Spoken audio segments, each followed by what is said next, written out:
मुफ्ती सलमान अजहरी साहब को गिरफ्तार किया गया और उन्होंने शेर का लफ्ज़ बदला। शेर का लफ्ज़ बोले तो वो जंगल के शेर का नहीं, शेर, शेर, शीन ऐन रा, शेर, शीन या रा, शेर, वो जंगल का शेर। उन्होंने वो शेर तो मैं भी कई जगह पर पढ़ा हूँ अल्हम्दुलिल्लाह। उन्होंने उस शेर का एक लफ्ज़ बदला। उनको चाहिए था कि जब उन्होंने वो लफ्ज़ जहाँ इस्तेमाल किया तो उसके मुकाबले में, कुत्तों के मुकाबले में शेर का लफ्ज़ लेकर आते तो फिर कोई बात नहीं। कुत्तों का वक्त है, शेरों का दौर आएगा, ये कह देना था। तो उनसे कुछ भूल हुई, क्या हुई, हो जाती है, उसे क्या करेंगे। फिर उन पर मुकदमे दायर हुए, गिरफ्तारी हुई। चलो, किसी के दिल को ठेस पहुंचती है तो हमारा दस्तूर उसे भी गिरफ्तार करने का हुक्म देता है। लेकिन सवाल ये है कि एक मौलाना ने तकरीर में एक लफ्ज का इस्तेमाल किया, हुकूमत ने उनको गिरफ्तार किया। अब मैं बताऊं कितने सामने वाले इस्लाम के खिलाफ कुत्तों की तरह भौंकते हैं।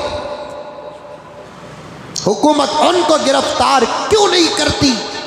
इसका मतलब यह है कि हमारे मुल्क का इंसाफ कमजोर होता जा रहा है। हमारे मुल्क के इंसाफ के तराजू के पल्ले ऊंच नीच हो रहे हैं।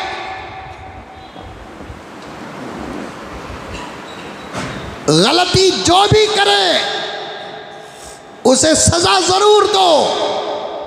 मजहब को रखकर गिरफ्तार करना, मजहब को सामने रखकर माफ करना, यह इंसाफ के कमजोर होने की मजबूत अलामत है, मजबूत अलामत। कितने नाम निहाद पंडित, असली पंडित नहीं, असली स्वामी नहीं, नाम निहाद पंडित कपड़े पहन लिए, अपने सनद और सर्टिफिकेट और डिग्री के मुताबिक कपड़े पहन लिए, लेकिन हकीकत में वो ना स्वामी है ना पंडित हैं। और उनके कैसे कैसे बयानात आते हैं, उनको हुकूमतें क्यों गिरफ्तार नहीं करती? जवाब दो मुझे। गुजरात की हुकूमत जवाब दे, यूपी की हुकूमत जवाब दे, मुल्क की हुकूमत जवाब दे। मस्जिदों को दहशतगर्दी के अड्डे कहते हैं, हमने कभी मंदिरों को दहशतगर्दी के अड्डा कहा? पूरे मुल्क से खिताब कभी कभी मौलाना अरशद मदनी का होता है, मौलाना सज्जाद नोमानी का होता है, मौलाना महमूद मदनी का होता है, मुहतमिम दारुल उलूम देवबंद हजरत मौलाना मुफ्ती अबुल कासिम नोमानी दामत बरकातुहू का होता है। कोई एक जुमला बताओ जिसमें उन्होंने, कोई एक बयान बताओ जिसमें उन्होंने कहा है कि मंदिरें दहशतगर्दी के अड्डे हैं, आश्रमाएं दहशतगर्दी के अड्डे हैं। लेकिन हम 20 नाम निहाद पंडितों को बताएंगे। नाम निहाद एक लफ्ज है जो ग्रामर से ताल्लुक़ रखता है, तकरीरी उसूल से ताल्लुक़ रखता है, जवाब के कवानीन से ताल्लुक़ रखता है। हम 20 पंडितों को बताएंगे, 20 नाम निहाद सामियों को बताएंगे। उनकी ज़ुबान से न गीता की बातें आती है, उनके ज़ुबान से न महाभारत की बातें आती है, उनके ज़ुबान से न वेदों की बातें आती है। सिर्फ और सिर्फ उनका जीना और मरना इस्लाम के खिलाफ का मंशा बन चुका है। वो बैठते हैं तो इस्लाम के खिलाफ, उठते हैं तो इस्लाम के खिलाफ, सोते हैं तो इस्लाम के खिलाफ। उनका मिशन मस्जिदों के खिलाफ, उनका मिशन मदरसों के खिलाफ, उनका मिशन हया के खिलाफ, उनका मिशन निकाब हिजाब के खिलाफ होता है। ऐसे दहशतगर्दों को रियासती हुकूमतें क्यों गिरफ्तार नहीं करती? इस सवाल का जवाब दें। मेरे इस सवाल को अगर आप दहशतगर्द करते हैं तो कर लीजिए, लेकिन जवाब दें। मैं उस नापाक नाम निहाद पंडित का नाम तक लेना नहीं चाहता। मुझे डर है कि उसका नाम लूं तो मेरी जुबान गंदी हो जाएगी। वो बारहा कहता है हमारे पवित्र कुरान के बारे में गंदी किताब। क्या ये बातें रियासती सीएमओ को सुनी ही नहीं देती? कुरान को गंदी किताब कहता है। अब हमको कहना पड़ता है, तुम्हारे सवाल का जब हम जवाब देते हैं तो कानून मेरा साथ देता है। यह और बात है कि तुम्हारी लाठियां जुल्म के मुताबिक उठती है तो हम मजबूर हैं। तुम्हारा कलम जुल्म के मुआफिक चलता है तो हम मजबूर हैं। तुम्हारी गोलियां मजलूम की तरफ चलती है तो हम मजलूम हैं। लेकिन जब जवाब होता है तो कानून हमारा साथ देती है। कुरान पाक को गंदी किताब कहते हैं, पकड़ना चाहिए। जब कुत्तों का वक्त है, हमारा दौर आएगा। इस लफ्ज को पूरे मजहब पर डालकर मुल्क के अमन और शांति को खराब करने की नाकाम कोशिश करते हैं तो इस मुल्क में सिर्फ हिंदू मजहब वाले ही नहीं, इस मुल्क का एक अटूट हिस्सा मुसलमान भी हैं। अगर कुरान पाक जैसी मुकद्दस किताब को गंदी किताब कहता है, उस पर कानून क्यों नहीं चलता?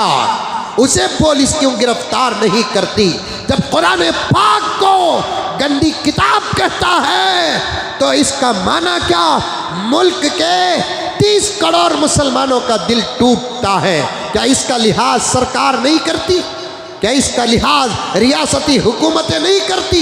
ये कानून बना दो, कोई मजहबी किताब के बारे में कुछ नहीं कहेगा, कोई मजहब के खिलाफ में कुछ नहीं कहेगा, न सवाल न जवाब, कोई किसी धर्म को कुछ नहीं कहेगा।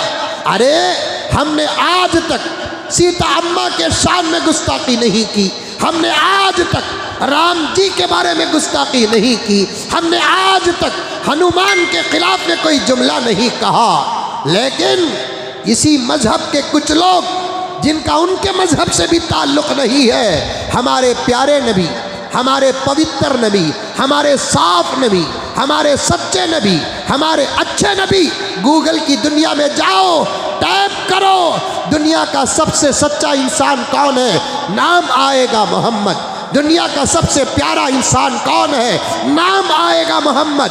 दुनिया का सबसे बाअखलाक इंसान कौन है, नाम आएगा मोहम्मद। जाओ अमेरिका का सैर करके आओ, यूरोपीय ममालिक का दौरा करके आओ। एक ईसाई ने दुनिया के 100 मुक़द्दस इंसानों की हिस्ट्री को जमा करता है, सबकी ज़िंदगी पर रिसर्च करके पहला नंबर देता है। वो पहला नंबर कौन और नहीं, वो मेरा और आपका नबी मोहम्मदुर रसूलुल्लाह। और ये भी मैं कह दूँ, वो ईसाई द 100 किताब लिखकर पहला नाम मेरे नबी को देता है, पहला नंबर मेरे नबी को देता है। इससे मेरे नबी की फजीलत बढ़ती नहीं, उससे कई दूर मेरे नबी का मकाम है। उस नबी के शान में गुस्ताखी किए, आज भी कर रहे हैं, आज भी कर रहे हैं, आज भी कर रहे हैं। उसकी 11 शादियों की जिंदगी को उठाकर मेरे आका की जिंदगी पर कितना मजाक कर रहे हैं, ला हौल वला कुव्वत इल्ला बिल्लाह। लेकिन इसीलिए किसी ने बहुत अच्छा जुमला कहा, जवाब देने का जब वक्त ना हो तो ना दो, वक्त जवाब देगा। जवाब देने का जब मुनासिब वक्त ना हो तो जवाब ना दो, वक्त जवाब देगा।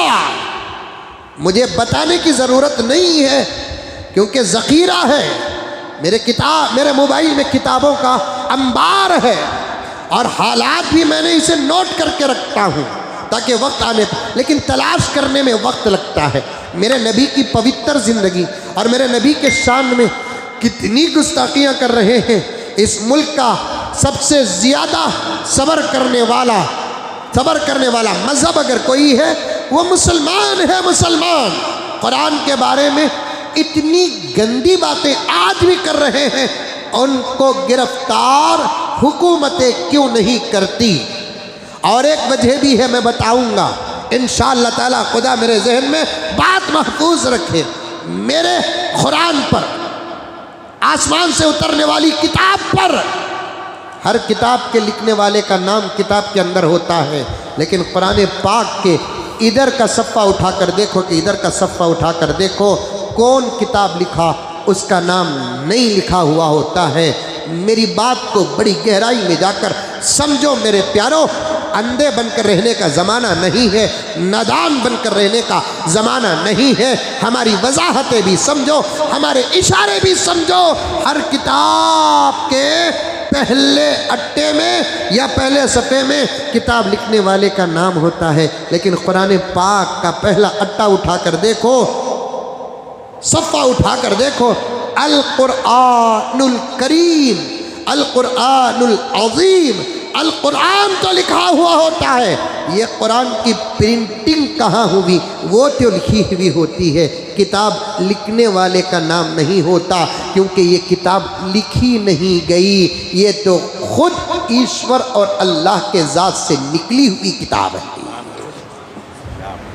इसे गंदी किताब करते कहते हैं।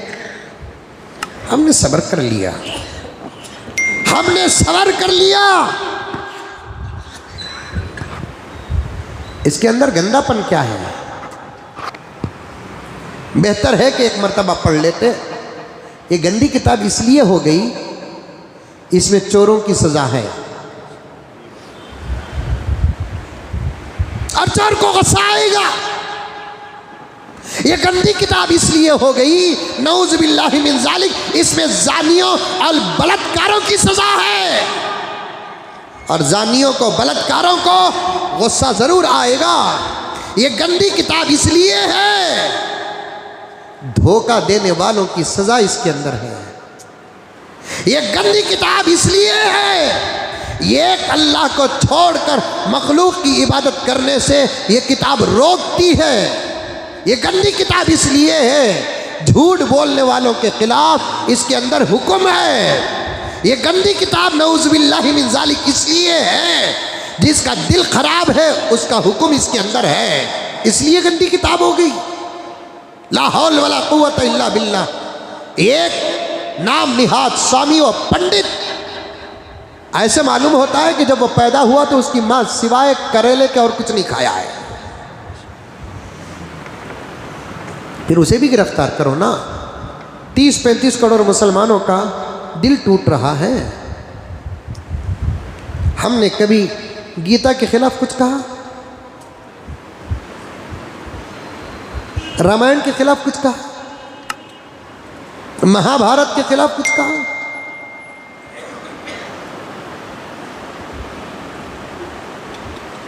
हमारे नबी के शान में गुस्ताखी आज भी कर रहे हैं, आज भी कर रहे हैं।